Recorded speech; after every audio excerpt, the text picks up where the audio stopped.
Tarot, j'avais essayé une période et puis j'ai lâché.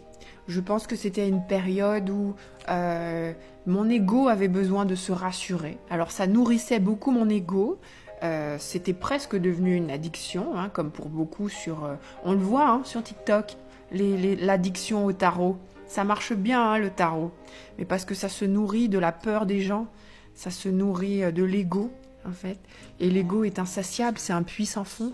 Tant qu'on n'a pas d'amour pour soi, on va toujours le chercher à l'extérieur, on va chercher des confirmations à l'extérieur.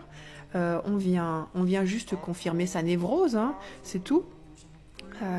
Le tarot ne va pas vous apporter de réponse. Que ça soit oui ou non, on ne sait pas. Vous ne savez pas. Le tarot ne va pas vous prédire le futur. Si vous vous orientez vers les cartes de tarot, tout ce que ça indique, et là je vais être très crue dans mon approche, désolée s'il y en a qui tirent les cartes, mais c'est ce que j'ai retenu hein, de l'expérience que j'ai traversée, c'est... si vous vous orientez vers le tarot, c'est que vous avez des interrogations. Peut-être qu'elles sont légitimes, peut-être pas. Vous avez des doutes, vous n'avez pas confiance en vous, en votre perception. Le tout, c'est de redonner de la confiance dans ce que vous percevez à l'extérieur de vous.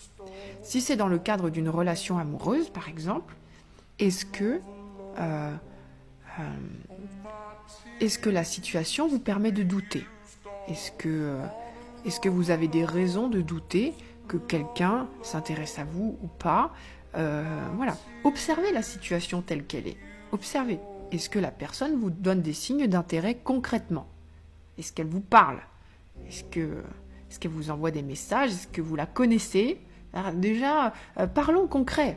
Parlons des choses dans la matière. Ouvrez votre troisième œil et apprenez à discerner les choses. Qu'est-ce qui se passe ?